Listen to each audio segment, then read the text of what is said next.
Oui, salut à tous. Comme vous avez pu le voir dans le titre, donc je parlais du noachisme euh, avec le côté, la mondialisation, ce qu'ils veulent faire au niveau du monde et des peuples dans le monde,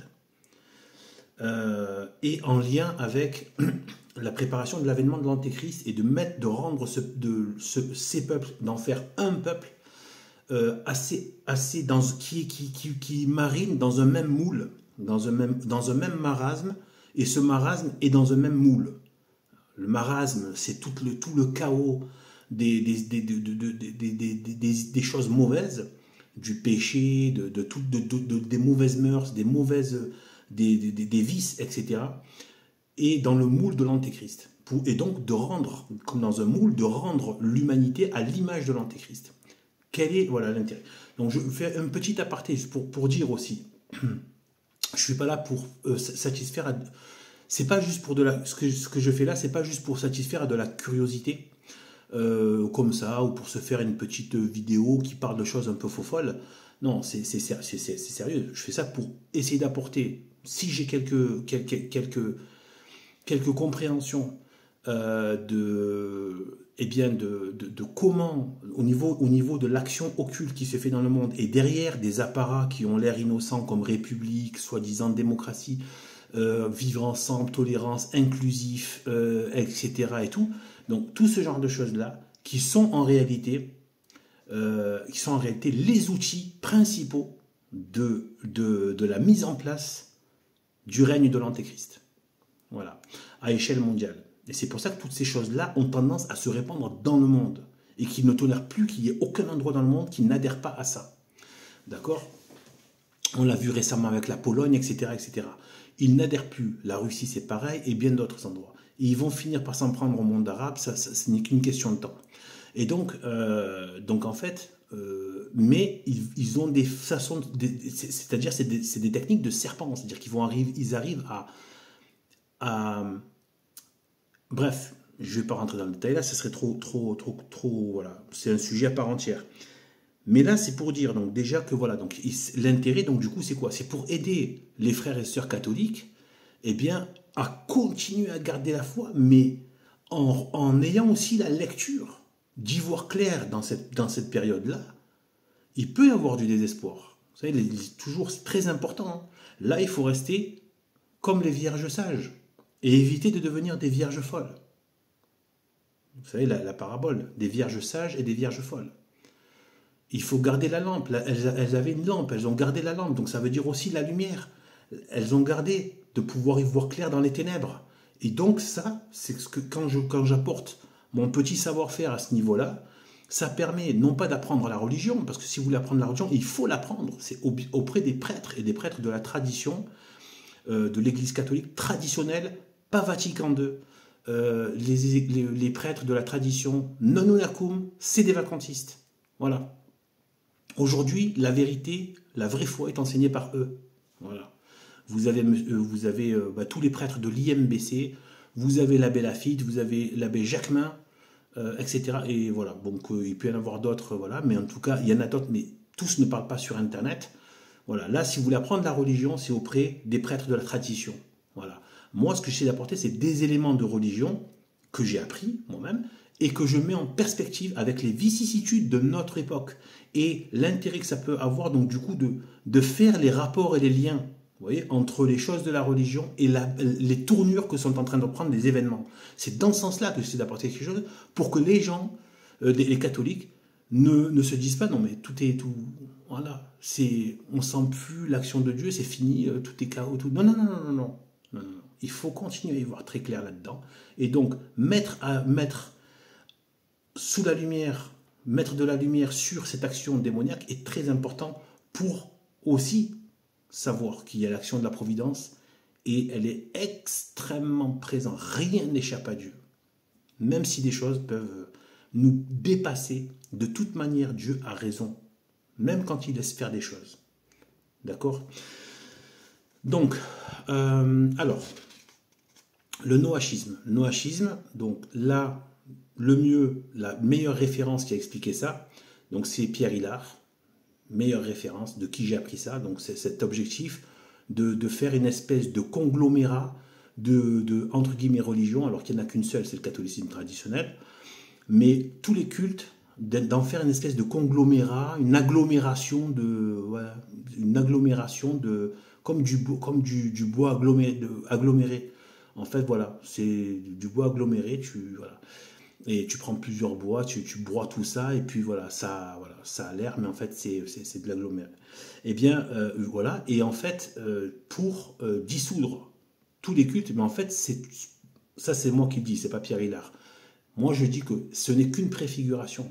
Après, le but, cette humanité, une fois qu'elle sera dans cet état-là, toute agglomérée de tous les cultes, parce que c'est ce qu'ils sont en train de faire, hein, c'est ce qu'ils ont commencé à faire, notamment avec la laïcité, c'est-à-dire aussi donc du coup en fait c'est exactement comme Vatican II avec l'œcuménisme, c'est-à-dire qu'en gros tous les cultes se valent, voilà, mais aucun ne prévaut sur l'autre, etc. Donc la vérité ne prévaut pas sur l'erreur, etc., etc. Ce qui remet en question complètement tout, en fait. Eh bien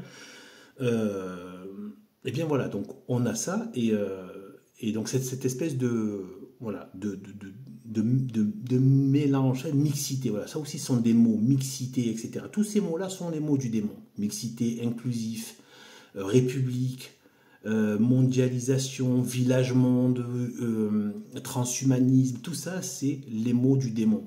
Il faut capter, il faudrait faire un vocabulaire du démon aujourd'hui dans des choses qui paraissent complètement acquises, comment dire, normalisées. Non, c'est pas normal. C'est pas normal tout ça. Eh bien, en fait, voilà, donc le but, moi, ce que je pense, c'est que c'est pas le but final, c'est pas juste de créer ça. À quoi ça servirait à l'antégrisme de créer juste une espèce de mélange? Non, c'est qu'après, il veut le tourner vers l'adoration de lui-même. Parce que c'est ce qu'il veut à la fin. Faire adorer toute l'humanité lui-même. Se faire adorer, lui. Mais d'abord, il doit d'abord toutes les dissoudre, et après, cette pâte-là, cette espèce de bois aggloméré, là, de marasme, eh bien, il pourra en faire ce qu'il veut. Il pourra le manipuler. Parce qu'il ne peut pas manipuler si ça reste tout avec son identité. Il mélange tout, et après, il pourra plus facilement les maîtriser.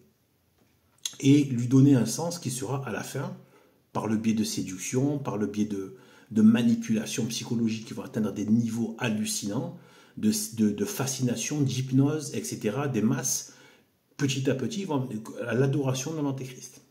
D'accord ? Avec des guerres au milieu, des choses traumatisantes, etc. Donc, gardez vraiment la ligne de lecture au niveau donc, de la vérité catholique, la vraie, pas celle de Vatican II. Toujours, maintenant, il faut absolument toujours faire la distinction. Voilà. Ce qui est au Vatican n'est pas catholique, c'est un monstre. Un monstre qui a pris la place de la vérité. Donc, qui a usurpé. Eh bien, donc c'est Pierre Hillard. Le noachisme, c'est ça. Hein, cette espèce de marasme, d'agglomération de tous les cultes qui, à mon avis, du coup, finira par être mis au service de l'adoration de l'Antéchrist. D'accord ? Donc, dévier l'adoration vers lui. Parce qu'il est dit dans les Écritures de la part de saint Paul, eh bien qu'il ne tolérera pas, voilà, que quiconque adore le nom de Dieu ou le vénère. D'accord ? Donc, il veut se faire vénérer lui uniquement. Voilà. Et bien ensuite, donc du coup, ça c'est le noachisme. Donc le noachisme, juste quelques éléments là. Le noachisme, il y a le mot Noé. En fait, il faut vraiment garder la question de Noé. Noé. Donc c'est Noé. Pourquoi est-ce qu'ils ont parti aller prendre quelque chose de la Bible, quelque chose de l'histoire de l'humanité qui est dans la Bible, avec Noé? Pourquoi est-ce que leur but c'est Noé, alors qu'ils sont anti-Dieu? C'est pas pour faire l'œuvre de Dieu, c'est pour faire l'œuvre du diable. Mais il faut absolument que vous gardiez en tête, si vous voulez comprendre quelque chose à ce que je raconte, à la vérité, et ça je renvoie au traité du Saint-Esprit que je mets en ligne, vous pouvez aller voir dans mes playlists, pour comprendre la logique du parallélisme entre la cité de Dieu et la cité du diable. Il y a toujours eu ça dans l'histoire de l'humanité. La cité de Dieu et la cité du diable. C'est une guerre perpétuelle. D'accord? Et voilà. Et donc, en fait, et donc, il y a une histoire de parallélisme. Donc, retenez deux choses. Un, le parallélisme entre la cité du bien et la cité du mal. Et ensuite, donc, c'est vraiment un parallélisme symétrique. Ça veut dire qu'ils se concurrencent, mais si vous voulez, il y a un parallélisme dans le sens où, vous savez, c'est deux lignes parallèles, dans le sens où, en fait, le diable, n'étant pas capable de créer quoi que ce soit, c'est pas, il va singer, il va recopier la cité de Dieu, mais tourner dans le sens inverse. Voilà. En gros, il prend, c'est pour ça que c'est un renversement des choses. Donc, il prend comment dire, en fait, il prend tous les éléments de la cité de Dieu, il en fait l'inverse. Voilà. Dans les actes, dans l'orientation des choses, etc. Il en fait l'inverse. Eh bien, déjà, ça, c'est le parallélisme. Très important. Si vous lisez à partir de ça, vous pouvez comprendre beaucoup de choses. Et ce parallélisme est déjà dès la Genèse, dès la condamnation, dès la sentence prononcée par Dieu. Quand Dieu dit, dès la Genèse, je mettrai une inimitié entre toi et la femme, entre ta postérité et sa postérité. Et ensuite, il y a eu Caïn, Abel et Caïn, etc. Et après, avec dans tout le fil de l'histoire, je crois que c'est Jacob et Ésaü, etc., etc. Donc il y a Isaac, Ismaël, etc. Il y a toujours eu ce problème de ligner une bonne et une mauvaise. Donc c'est vraiment ce parallélisme, ces deux lignes qui se suivent mais qui s'opposent. Et bien voilà, donc là, il y a le parallélisme. Et ensuite, un autre point très important, ça c'est facile à retenir, le diable est le singe de Dieu. Ce sont des grands, c'est Tertullien, ce sont des grands de l'Église catholique qui l'ont dit. Le diable est le singe de Dieu. Singer, ça veut dire mimer de façon grotesque. Parce qu'il n'a évidemment pas la puissance, la noblesse, etc., la grandeur de proposer quelque chose. Et bien, de bon et de vrai, et bien, du coup, il singe Dieu. Donc ça correspond au parallélisme. C'est-à-dire, vous avez l'action de Dieu et le diable qui essaie de faire la même action, mais inversée vers le mal. D'accord ? On peut prendre plusieurs exemples. Je ne sais pas, ça peut être par exemple un marteau, un marteau qui est fait pour construire une maison et puis un marteau qui est fait pour casser les murs. Ouais, vous l'utilisez pour deux choses. Donc en fait, il va recopier, mais pour la destruction, pour le mal et pour le vice et pour les mauvaises mœurs et pour s'élever contre Dieu. D'accord ? Donc un, le parallélisme, et deux, le diable est le singe de Dieu. Et le singe de Dieu. Il essaie de singer Dieu en permanence. Eh bien, voilà, donc là j'ai pris des notes pour essayer d'être un peu plus structuré dans ma façon de présenter les choses. Donc du coup, Noé, pourquoi donc Noé, ça fait partie de cette espèce de parallélisme. Il essaie de recopier Dieu, de singer Dieu. Eh bien, qu'est-ce que c'était Noé? C'était la nouvelle humanité.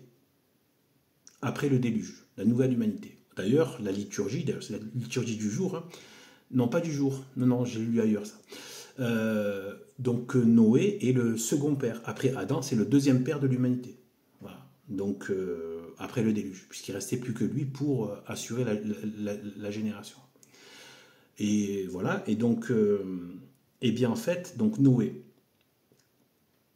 donc c'est la nouvelle humanité après le déluge. Ensuite, après le déluge, quand il arrive à accoster et qu'il fait un sacrifice à Dieu, etc., etc. Et puis Dieu lui manifeste son alliance avec un arc-en-ciel. Retenez ça. Donc Noé, nouvelle humanité, et le signe de l'alliance, c'est l'arc-en-ciel. D'accord ? Dieu lui montre l'arc-en-ciel comme en guise de bien. Il est favorable. À Noé, etc. Donc c'est un signe de l'alliance. Eh bien, en fait, on peut voir du coup dans le noachisme, qui reprend donc le nom de Noé, comme étant une singerie du diable pour faire une nouvelle humanité. Pour faire une nouvelle humanité. qui serait donc plus propice et compatible avec l'Antéchrist. Mais pour faire le chemin inverse. Parce que quand Dieu a sauvé ce petit reste pour renouveler l'humanité, c'était le but ensuite ça a été ça avec la loi et les prophètes, et bien avec Abraham, et donc l'alliance avec Abraham, la loi et les prophètes, eh bien c'était quoi? Avec toute la Bible qui a été révélée, eh bien ça a été donc de guider l'humanité jusqu'à Dieu, jusqu'à lui. Et il l'a rendu conforme à Dieu, avec tous les rites de l'Ancien Testament, du peuple juif. Pour préparer un peuple qui sera conforme à la volonté de Dieu, qui est bonne, qui est excellente parmi toutes, et qui est la meilleure, qui est absolument bonne, et qui fait même du bien, et qui fait du bien à l'humanité, et qui est agréable à Dieu, et qui donne aussi une image de Dieu à ce peuple, que le peuple devienne à l'image de Dieu. Donc il a fait cette alliance pour la renouveler, il n'a pas juste renouvelé pour la laisser se repartir dans le vice, pour la laisser repartir dans les ténèbres.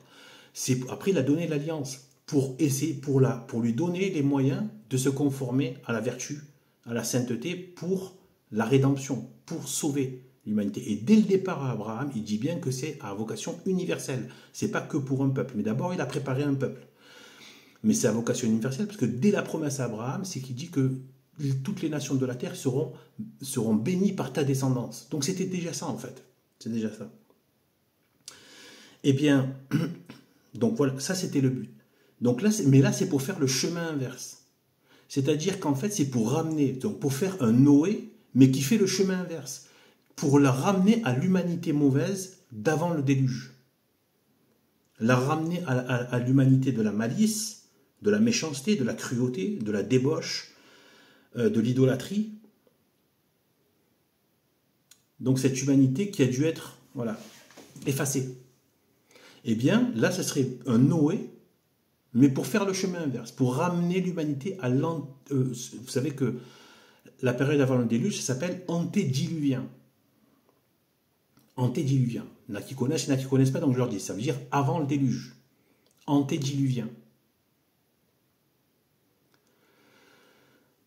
Eh bien, je vous rapporte, c'est un certain rapport que j'ai pu trouver, c'est que le déluge, ça c'est la liturgie qui l'enseigne, le déluge, c'est l'eau.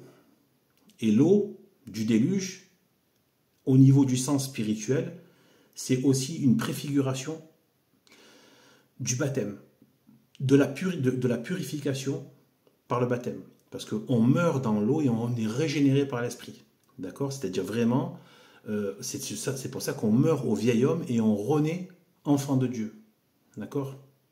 Eh bien, donc le déluge, l'eau, si on le rapporte à sa signification d'eau baptismale, d'eau du baptême, pour renouveler donc l'humanité. Le nouvel homme, pas l'homme ancien, l'homme de péché, l'homme pécheur. On reste pécheur, mais après on a l'image de Dieu en nous.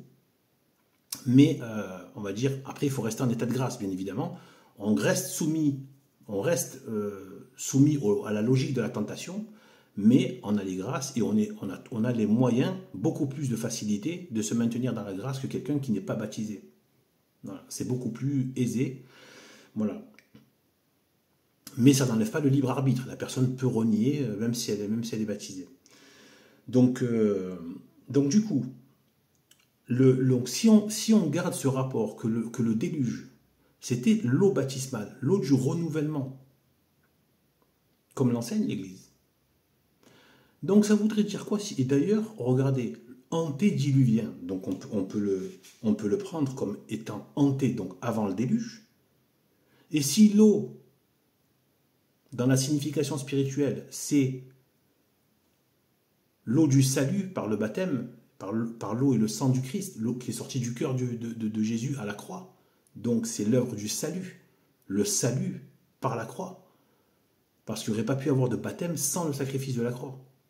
C'est le sacrifice de la croix qui rend possible le baptême. Par le sang très précieux sang de Jésus-Christ, Dieu. Eh bien,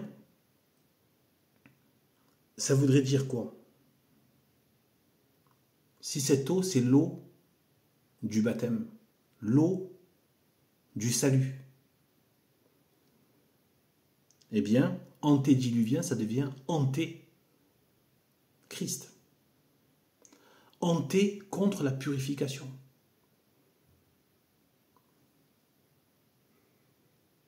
Contre le salut. Contre l'eau du salut.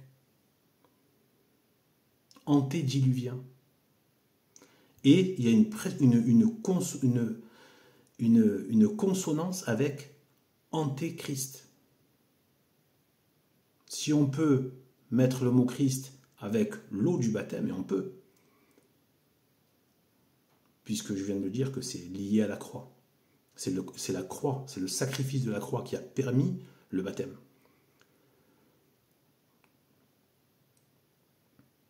Qui a permis le baptême qui rend enfant de Dieu. Parce qu'avant, le baptême de Saint Jean-Baptiste, c'était un baptême de pénitence. Mais ce n'était pas encore le baptême parfait, achevé. Par l'action, voilà, par vraiment les mérites du sacrifice, du sang du Christ. Eh bien, qui nous fait partager ce mérite par pur don et par pure grâce, par pure bonté. Alors qu'on ne le mérite pas, qu'on mérite juste l'enfer, en fait, en vérité. Donc voilà, donc ça peut voilà, donc ramener l'humanité à l'antédiluvien, à l'antéchrist. Vous voyez ce que je veux dire? Et à l'humanité que Dieu, qui était désagréable à Dieu, au point de l'effacer par l'eau. Donc cette humanité que Dieu a eue en horreur, eh bien en fait, refaire un Noé, un noachisme donc, pour ramener, en fait, faire le chemin inverse, ramener l'humanité à son état odieux. Odieux à Dieu. Vous comprenez? Voilà une correspondance. Ensuite, donc, cette humanité qui doit être rendue mauvaise, qui doit être rendue mauvaise dans le sens en plus donc du péché, donc de l'antéchrist, eh bien en fait, elle a des codes, elle a des visuels, d'accord? Eh bien, comme pour Noé, le signe de l'alliance de cette nouvelle humanité, ça a été l'arc-en-ciel. Et là, on se rend compte que cette mondialisation se fait avec le côté LGBT et l'arc-en-ciel. Le LGBT qui est plus qu'une question de trucs sexuels. Parce qu'on le voit qu'aujourd'hui, le côté inclusif LGBT, d'ailleurs, ça entraîne même aujourd'hui, on voit que l'islam, beaucoup de musulmans se mettent à faire des alliances avec les gauchistes LGBT. On voit que les faux catholiques du Vatican laissent rentrer le LGBT dans l'Église, enfin dans l'institution.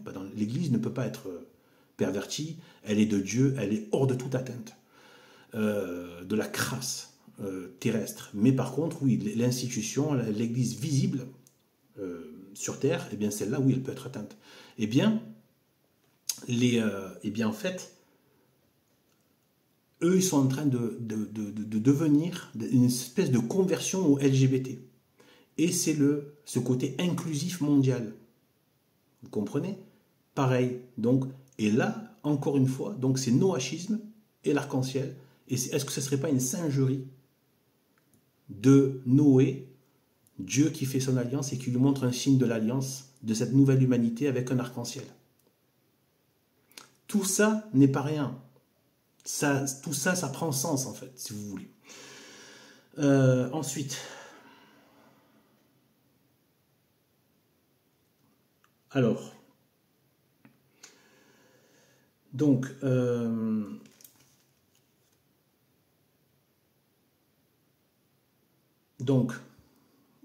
À partir du déluge, et aussi après, bien évidemment, avec l'alliance faite avec Abraham, où les choses se sont précisées, eh bien, on peut dire, voilà, qu'il y a eu donc, a commencé à se créer, Dieu a commencé à diffuser donc la religion. La religion. Et petit à petit, justement, il y avait la question du temple qui devait arriver. Donc, d'où la construction du temple, etc., par Salomon, etc. Mais au départ, ça a pris son temps. Depuis le déluge, avant d'en arriver à une nation, etc., une terre promise, etc., matérielle, même s'il y a aussi la terre promise céleste, qui est notre vraie terre promise, qui est en fait terre du ciel. En fait, même si ça paraît un peu opposé, mais c'est la patrie céleste. C'est le port du salut des âmes. Et ça est une vérité absolue. Il faut vraiment arriver à sortir du matérialisme dans lequel on nous a mis. Et vraiment, je vous assure, c'est une vérité absolue. Absolue. Dès que l'âme se sépare du corps physique, elle comparaît instantanément, elle retourne instantanément à celui qui l'a créé. Sauf que quand elle arrive devant son créateur, selon l'état dans lequel elle arrive, si elle arrive en état de péché mortel, et c'est très facile d'être en état de péché mortel, hein, c'est pour ça qu'il faut faire très attention et développer des vertus. Donc elle n'a pas l'image de Dieu, elle a l'image du diable. Elle ne peut pas rentrer dans le royaume de Dieu. Si certaines âmes sont en état de grâce, elles ont l'image de Dieu, elles sont mortes en état de grâce, mais elles sont trop souillées, elles ont encore trop de tâches, elles passent par le purgatoire pour être purifiées. Voilà, pour expier par l'expiation, malheureusement dans la douleur, mais c'est comme ça. Eh bien voilà. Mais si elle arrive en état avec l'image du diable, Dieu, voilà, tu vas avec ton père qui est le diable. C'est simple. Voilà. Et donc voilà, l'âme ne peut même pas rentrer dans le ciel. C'est impossible. Elle n'a pas ce qu'il faut pour y être. Un poisson qui peut pas aller dans l'air, quoi. Il faut qu'il soit dans son élément. Ou un oiseau, voilà, pas le mettre au fond de l'océan, quoi. Voilà, tu peux pas. Il n'a même pas ce qu'il faut pour entrer dans le ciel. Et Dieu ne reconnaît pas. C'est pour ça que, voilà, c'est pour ça, je ne suis pas sûr, mais c'est ce que je me dis en termes d'opinion, comme ça, que ça fait résonance avec ce qu'a dit Jésus-Christ quand il a dit éloignez-vous de moi, je crois. Il me semble, je ne veux pas dire j'aime pas, mais bon, comme je n'ai pas la phrase sous les yeux, quand il dit je ne vous connais pas. Allez maudits dans le feu préparé pour Satan et les anges et les démons. Je ne vous connais pas. Donc il y a bien une question de Dieu ne vous connaît. C'est quoi? Vous ressemblez à quoi? Vous ressemblez à la créature que Dieu a créée. Cette âme, elle a pris la forme du mal. Et elle a voulu mourir comme ça, par sa volonté. Parce que Dieu lui a donné toutes les grâces pour qu'elle puisse prendre sa ressemblance. Elle a voulu ne pas prendre la ressemblance de Dieu. Donc elle prend la ressemblance. Et donc elle a le même destin que le diable. Et donc la même demeure. Et comme elle est immortelle, donc elle ne peut pas disparaître, donc elle passe l'éternité en enfer. Ceci est une vérité absolue. Absolue. Absolue. J'ai commencé une série sur la preuve de l'existence de l'âme par la logique et le raisonnement. Je dois faire encore la suite pour clore cette série, mais elle se passera uniquement sur Odyssée, pour ceux que ça intéresse. Mais je l'avertirai sur YouTube aussi. Je ferai une petite vidéo pour dire, voilà, mais ce sera uniquement sur Odyssée. Eh bien, en fait, donc de la Révolution, donc c'est à partir de la Révolution que c'est l'apostasie des nations, quand les nations ont apostasié le Christ. Ça a commencé, il y a eu beaucoup de signes bien avant, mais c'était déjà de la Révolution. En fait, ce qu'a fait Philippe le Bel, donc Philippe le Laid, eh bien, c'est déjà une révolution. Voilà, ça a déjà été une révolution. Les papes d'Avignon, le schisme d'Occident, c'est déjà une révolution. Ils sont déjà révoltés contre Dieu. Il est même allé faire gifler le pape. C'est déjà une révolution. Donc c'est cet esprit de la révolution qui a abouti à la création de ce qui a potentiellement, je dis ça potentiellement, qui a abouti sur, je me dis en tout cas ça y ressemble à la synagogue de Satan. La synagogue de Satan, en gros c'est la synagogue, c'était voilà, le temple, donc en fait c'est voilà, qui va faire du coup le culte de Satan. Eh bien voilà, c'est la franc-maçonnerie, voilà, donc qui est sortie de la Révolution. Voilà, qui est sortie de la Révolution. Mais comme je le dis toujours, il ne faut pas rester, même la franc-maçonnerie, dans ses origines, il y a le protestantisme. Il ne faut pas rester qu'à la structure. Si vous restez qu'à la structure, vous allez avoir qu'une pensée de sorte politique. Non, il y a l'esprit du mal qui est derrière. Ce que je dis toujours, c'est que si vous enlevez, même si vous enlevez toutes les loges maçonniques, vous croyez que l'esprit du mal va s'arrêter? Il trouvera d'autres formes, d'autres structures, d'autres instances. C'est pas important la structure. Ce qui est important, ce sont les forces à l'œuvre. Les forces démoniaques et les humains qui participent à ces forces démoniaques. Voilà. Voilà. Eh bien, en fait, voilà, donc pour cette finalité du diable, donc de singer Dieu au point de lui aussi avoir son espèce de entre guillemets Christ, mais d'incarnation. Lui aussi veut faire son incarnation à la noix, sordide et minable, mais absolument terrible. Et donc, eh bien, la révolution en général, cette révolution dite française, etc., la révolution, l'apostasie des nations, c'est de la révolution, etc., qui ont rejeté le pouvoir chrétien, le pouvoir catholique, le pouvoir papal. C'est une révolution, c'est ça la révolution, et c'est toujours ça la révolution. Eh bien en fait, donc la synagogue de Satan est venue de cette révolution.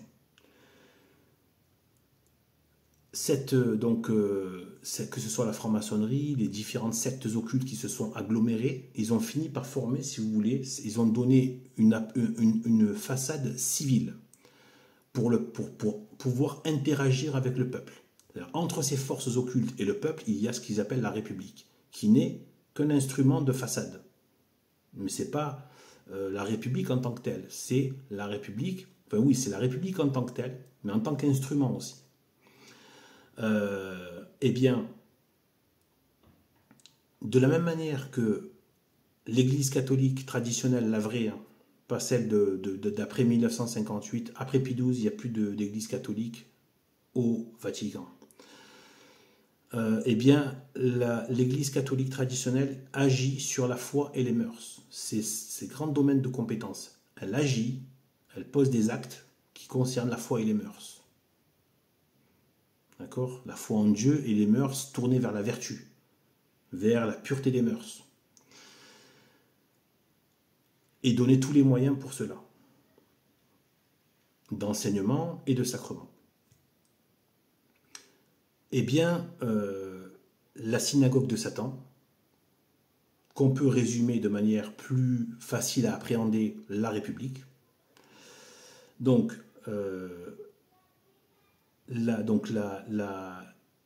eh bien, c'est inscrit, donc la foi, donc la croyance, c'est dans l'homme, c'est l'humanisme, c'est les droits de l'homme. C'est ça aujourd'hui, c'est mon droit, ma liberté, ma volonté, etc., mon choix. Donc c'est les droits de l'homme. Donc du coup, c'est la foi en l'homme. Sauf que derrière la foi en l'homme se cache la foi dans Satan, la foi dans le diable. Exactement comme au Jardin d'Éden, ce péché originel qui ne cesse de se répéter, y compris en nous, dans nos propres personnes. Nous, même moi, là, qui vous parle, ce combat à l'intérieur, entre la tentation et de céder à la tentation ou pas. Tout type, que ce soit de chair, d'orgueil, etc., des yeux, tout. Eh bien, parce qu'on a, moi, là, dans ma chair, il y a la loi du péché, mais il faut la prendre comme étant un moyen comment dire, d'être éprouvé. C'est pour ça que voilà. Et qu'il y a le salut derrière. C'est pas juste pour y rester. hein, pour y mourir. Non, ça peut être juste, voilà. Et un moyen de se rendre compte de notre dépendance et de la nécessité de l'humilité pour avoir les moyens, justement, de se mettre en état de grâce. Eh bien, donc ce sont les droits de l'homme. Donc la foi en Dieu, dont l'Église de Dieu s'occupait, c'est la foi en Dieu. Là, ça devient de la foi en l'homme, et derrière l'homme, il y a la foi dans Satan, puisque je parlais du Jardin d'Éden. Le Jardin d'Éden, c'est pour que les hommes fassent, ou plutôt pour que les hommes, Adam et Ève, croient faire leur bonheur, entre guillemets, connaître le bien et le mal, et devenir comme des dieux. Et bien au final, ils ont fait l'œuvre de Satan. Et ils sont devenus comme des diables. Voilà. Eh bien voilà. Vous voyez? Eh bien c'est pareil. Eux, ils ont cru faire leur, entre guillemets, droit de l'homme humaniste. Moi, je vais décider voilà, je vais connaître le bien et le mal, machin, alors qu'ils sont devenus, enfin, ça c'est moi qui le pense, mais ils sont devenus aveugles. C'est tout le contraire, leurs yeux se sont fermés. Leurs yeux de l'esprit se sont fermés, ils sont devenus aveugles. Ça, j'ai pas de référence religieuse là-dessus, mais c'est une évidence. C'est tout le contraire. C'est comme quand il a dit « Non, vous ne mourrez pas ». Non, ils sont morts. Ils ont connu la mort physique, la mort spirituelle. Donc c'est tout le contraire qui s'est passé. Non, vous ne mourrez pas. Voilà. Et vos yeux s'ouvriront. Non, c'est pareil. C'est comme pour « Non, vous ne mourrez pas ». Les yeux se sont fermés. Ils sont devenus aveugles. Eh bien voilà. Donc là, qu'est-ce qui s'est passé ? Croyant faire leur droit de l'homme à eux, en fait, ils ont commencé quelque part l'action, donner la possibilité à l'action satanique de se faire par leur concupiscence, par leur péché, qui a derrière donc le soi-disant bien qui devait en retirer. Eh bien, en fait, c'est le diable qui prend le dessus sur l'homme. Parce que le diable ne donne pas le bien. D'accord ? Il va se mettre que lui, en fait. Mais il va tenter et il va donner l'illusion que c'est pour son bien. Vous voyez ? Eh bien,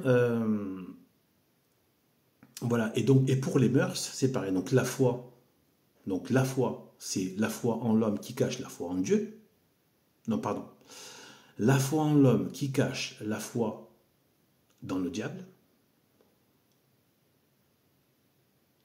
Et les mœurs, c'est les mœurs dépravées. Les mœurs qui donnent libre cours à toutes les concupiscences des yeux, de l'orgueil, de la chair. Et à tous les vices. Donc c'est le contraire. Donc l'Église catholique, c'était la foi en Dieu et les mœurs de vertu. Et là, c'est la foi en passant par l'homme, mais dans le diable.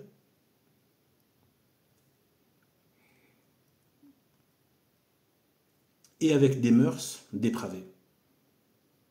Voilà. Voilà la foi et les mœurs. Donc ils agissent, et pour agir sur les mœurs, c'est le gauchisme. La République, ça donne les grands principes, les grandes lois de la cité du mal de Satan. Et ensuite, pour les mœurs, eh bien, c'est le gauchisme. Le gauchisme qui va agir sur les mœurs, qui va vraiment pousser au maximum les trois concupiscences. Et comme je disais dans une autre vidéo, il n'y a pas de droite et de gauche comme on vous les présente aujourd'hui. Tout est de la gauche, y compris les capitalistes sont de la gauche puisqu'ils sont de la concupiscence des yeux. Ambition, pouvoir, accumulation de richesses, pouvoir matériel, possession matérielle, etc., etc. Donc tout ça c'est de la gauche.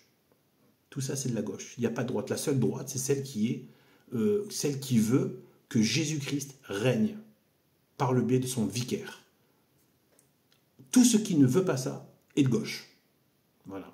Donc le gauchisme, c'est ça. Et après, vous avez le gauchisme de la dépravation, ça va être le gauchisme libertaire, etc. Donc c'est avec aujourd'hui la plus forte incarnation de ça, c'est la France insoumise, et qui porte bien d'ailleurs son nom, très satanique, comme renversement de la fille aînée de l'Église. Et donc voilà, donc du coup, qui transparaît du coup dans les termes. Voilà. Et donc en fait,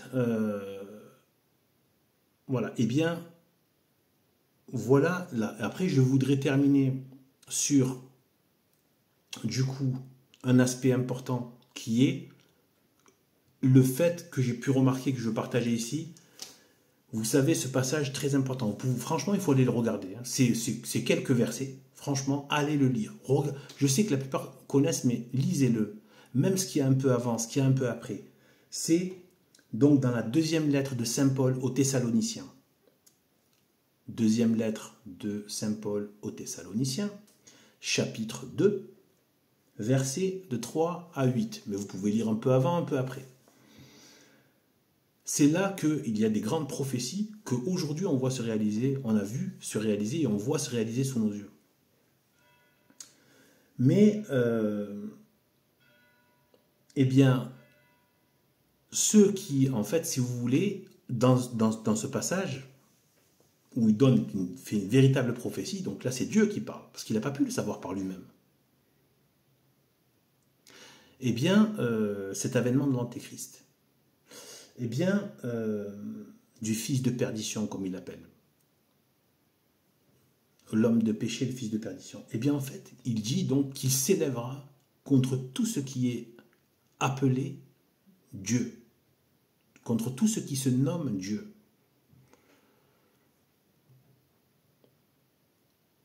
Ou qui est vénéré en tant que Dieu.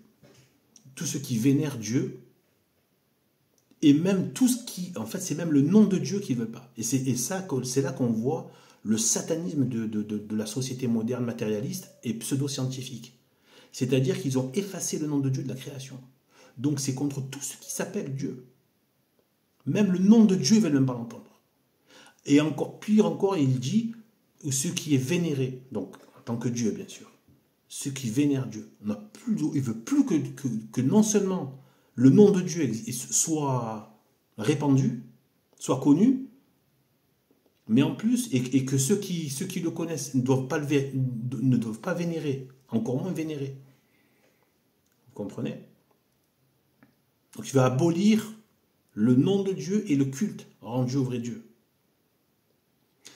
Et ça, c'est très concentré dans le monde qui est en tête de la marche vers l'Antéchrist, qui est le peuple occidental, qui est le peuple apostat, le premier qui est apostasié et qui veut faire apostasier toute l'humanité. C'est ce qui est en cours aujourd'hui. C'est ce même gauchisme, regardez, toujours des républiques et du gauchisme. C'est ce qu'ils sont en train de faire avec la Pologne, c'est ce qu'ils sont en train de faire avec la Russie. Ils veulent faire apostasier tout le monde. Ils veulent rendre tout le monde sa république démocratie, enfin non, république gauchisme, parce que comme je disais, la démocratie, c'est pas forcément mauvais dans l'absolu, c'est la république qui est mauvaise, et le gauchisme. Dans les deux. Donc, qui sont une même chose. C'est comme la tête et les bras, si vous voulez. C'est pareil. Voilà. La tête sans le bras, ben, il n'y a pas de moyen d'agir, et la main sans le cerveau, elle ne fait rien. Donc, là, il dit qu'il s'élève contre tout ce qui est appelé Dieu ou ce qui vénère Dieu. Et là, j'ai envie de vous dire, est-ce que finalement, je le dis sous forme de question, pour garder un petit peu de prudence dans le propos, mais je suis quasiment sûr, est-ce que finalement, ce peuple qui doit être rendu compatible à l'image de l'Antéchrist, capable de recevoir l'Antéchrist, qu'un peuple catholique, même pas en rêve, même pas, tu peux pas imaginer qu'on va se mettre à écouter une infection pareille. Donc, aujourd'hui, si on regarde par exemple le peuple français, le peuple occidental en général, américain, allemand, Angleterre, tous les lieux où ça a apostasié, tous ces endroits, et sachant que les autres ne croient pas en Dieu non plus. Je veux dire, de toute façon, il n'y a que des candidats à la damnation. Je veux dire, même dans les autres cultes, etc. Vous imaginez tous les milliards de gens avec l'Asie, etc. Et ceux qui sont dans de l'idolâtrie, ceux qui sont dans des faux cultes, etc. Eh bien, donc il n'y a pas le nom du vrai Dieu et le culte de la vénération du vrai Dieu. qui est seul dans l'Église catholique traditionnelle, c'est tout. Point barre, pas ailleurs. Contrairement à la bouffonnerie satanique de Vatican II, qui n'est plus catholique. Vatican n'est plus catholique. Le Vatican II n'a jamais été catholique. Eh bien, d'ailleurs, petite note au passage en termes occultes, Vatican II, ça s'écrit en chiffre romain avec 1-1, ce qui fait quelque part le 11 de la division. Le 11 est un chiffre du mal dans la Bible. Vous pouvez vous renseigner, vous allez voir, vous allez trouver pourquoi ça fait référence à des choses mauvaises. J'en ai déjà parlé ailleurs, mais voilà. Donc, c'est important de voir ça.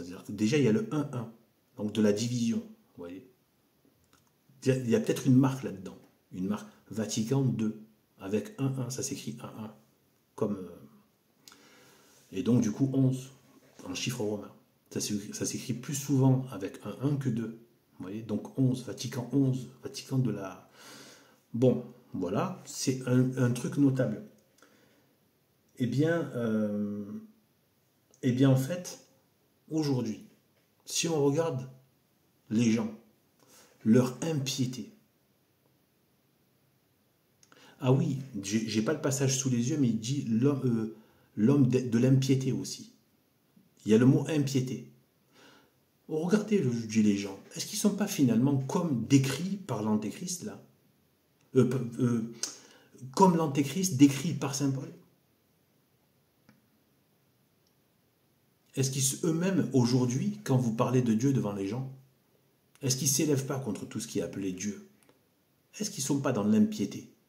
Est-ce qu'ils ne sont pas, quelque part, des fils de perdition dans le sens où ils font leur damnation? Ils vont vers leur perte. Ils ne veulent pas du salut, donc ils vont à leur perdition. Est-ce que finalement, aujourd'hui, on n'est pas déjà dans ça? Et que cette humanité est en train de ressembler, de prendre le caractère de ce que disait Saint Paul sur le caractère, sur comment on peut qualifier l'Antéchrist? Eh bien, on peut l'appliquer aujourd'hui à cette humanité apostate, mondialiste, folle, débauchée dans le... Pas que dans le sens type sexuel, débauchée, la débauche de l'âme, de l'esprit, tout quoi. L'impiété, elle s'élève contre tout ce qui est appelé Dieu. Donc elle s'en moque aussi. Elle s'en moque et elle se croit supérieure à Dieu. C'est quoi ces choses? On se moque de vous. On se moque de la croyance. On se moque des choses de Dieu. On se moque de Dieu. Elle s'élève contre tout ce qui est appelé Dieu. Elle est devenue allergique au nom de Dieu. Elle est impie. Et elle travaille à sa perdition. Comme l'homme de péché, le fils de perdition. Voilà ce que je pouvais dire par rapport à ça. Eh bien voilà, donc sur ce, eh bien, gloire et honneur à Jésus-Christ. Que Dieu soit béni. Que Dieu soit béni. Voilà. Toujours. Et tout l'honneur aussi qu'on doit à la très sainte Vierge Marie. Voilà. Qui est notre meilleur allié dans ces temps de la fin. Voilà. Que Dieu nous bénisse et à bientôt. Salut.